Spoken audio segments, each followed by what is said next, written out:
G'day, Adrian here for Wollongong TV. Today I'm with Leigh Stewart with a great cause. Get behind the Save the Mount Keira Lookout. Leigh, welcome to the show. Thanks Adrian, mate. All good to be here.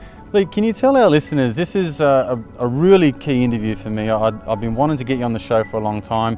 It's a really good cause. Tell everyone about Save the Mount Keira Lookout. Well, it all started probably 38 years ago when my father used to bring the family up here, like most people in the Illawarra did, where it was a Sunday afternoon or what have you. You'd come up here and enjoy it as a child, always spend some time up there at the kiosk.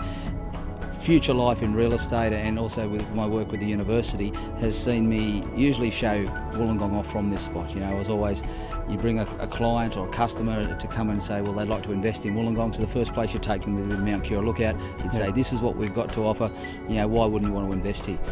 I'm very fortunate over the last couple of years to spend a fair bit of time travelling around Australia and found myself at probably good over 100 different towns. I went from the top of Australia at Cape York right down to the tip of Victoria and then right across the Nullarbor to Western Australia. Did about probably 40,000 kilometres with my children. Right. And had a ball. Saw amazing places that Australia has to offer.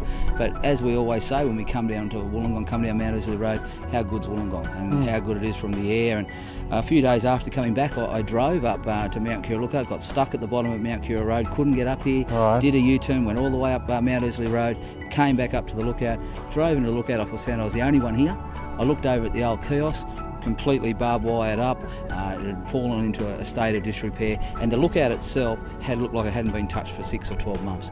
Fortunately, we've rallied the community, the Rotary Club, Botanic Gardens have been up here, we've had working bees, we've had volunteers come up here and get the basis of the lookout back to what it really should be, cutting the trees down, clearing the area so the view that we can see there. But where we are at the moment is that we're still in not a good place. You know, we've got a lookout here which I think is probably one of the premier lookouts in Australia. It's amazing. And realistically you've got half a dozen people a day coming up here. Yeah. Illawarra at the moment, it's well and truly documented. We're not doing too well. Our industry is at the brink of a very, very fine line with unemployment and manufacturing, etc. We keep talking about tourism, we keep talking that tourism is going to be the saviour for this region, but realistically what we've got, we're not showing it off, we're not taking it out to the rest of Australia, we're not taking it out to the world.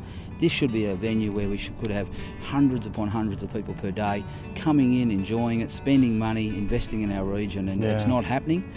We can't get the road open, we can't get services to the area here, we haven't got power, we haven't got water, and we really need cooperation from the national parks to allow all that to happen as well. So it's not a fairly complicated area, but we've got 200,000 people down here that need to be passionate about looking after this area, and if those 200,000 people get behind it, we talk to our local government officials, we talk to our state and federal government representatives, their support, the support of the power of the people, this could be one of the prime spots in Australia. We're only 50 minutes from Sydney International Airport.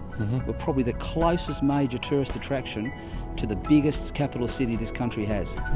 7 million people within 2 hours drive of this location, and we've just seen our only friend here from England, the only visitor here on a Thursday afternoon on a beautiful day in Wollongong. Something needs to be done and needs to be done quickly. So, look, obviously I can tell the passion within you that you really want to get this alive and kicking. What do we need to do? What does Wollongong need to do to get some recognition behind this and get people backing it and bring it up to that state that you're talking about? Well, I think we as a community in Wollongong firstly need to concentrate on what's important to Wollongong. I believe for too long, and it's been well spoken, that numerous minority groups have really stood up and looked at self-agendas, etc. I think we need to look at very, very clear agendas, and that clear agenda to me is fairly simple. You know, we want to have employment, we want to have tourism, we want to have a good health care, we want to have an area to be proud of, that our kids, when they grow up, don't have to work outside of this region. I think the figures are something like 25,000 people every day are travelling to Sydney to work. Yeah, we need to start creating employment here. So to do that, we need to get investment and money in this region. The council, it's very well documented at the moment, it's not their fault.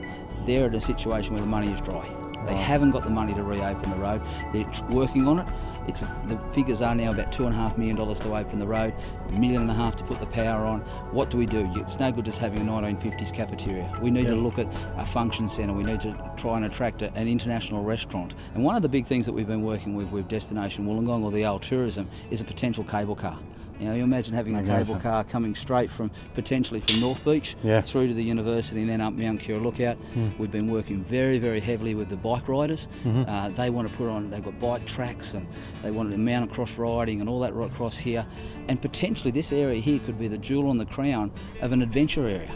A lot of people talked about Queenstown, New Zealand. Well, yeah, we've got a lot better temperature and we're a lot closer to Sydney than Queenstown. And this could be no snow, but we could have this as the summer capital of Australia. I've noticed on your Facebook page, so obviously there's a goal there to get the 50,000 likes, and you're currently sitting at around nearly 8,000. Nearly 8,000, which is tremendous. But you really need to get people liking the page. I'm going to be putting the link at the bottom of this interview. But what can our Wollongong TV listeners get? What can they do? They can obviously like the page. Well, share it, send it out to friends, say, look, hang on, we're proud of this Mount Keira Lookout. We want it to be something special. We want to work with investors. We want to encourage people to come here and invest in this region. Share the page, tell people the story. We can't rely on other people just doing it. I think the 50,000, if we can get to 50,000 likes, all of a sudden we go to our Premier of New South Wales saying, hang on, we need support. We've got 50,000 people wanting support. That holds a lot of credence and a lot of weight.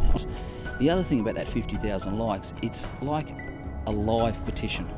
Got it. You know, as we're up here talking about it, everyone else is knowing about it. Whereas in the old days, you'd sign a petition, put it on the top shelf, and it only gave a dust. So this is a petition that's not going to stop. Yes. And it's going to grow and grow and grow. So just encourage everyone to get involved. Happy to have as many people involved here. I mean, this is our town, Wollongong, and I've grown up here, and most of us have grown up here, and we need to be proud of it and need to work together with it. Fantastic. So the Facebook page is Save Mount Keira Lookout. Save Mount Keira Lookout. So look it up, like the page, share it with your friends, recommend friends to get on there and share it and like it as well, and really get behind it. I mean, we've got, you know, a few 100,000 people, like you said, in Wollongong that can really get behind this and really take it to the next level and get that level of support that you need. And I think, as I said, don't be afraid to say what you think. Leigh, it's been a pleasure. Cheers. Thanks for coming on the show. Adrian. Thanks, mate. There you have it, guys. A great cause. Get behind it. I'm Adrian for Wollongong TV. See you on the next show.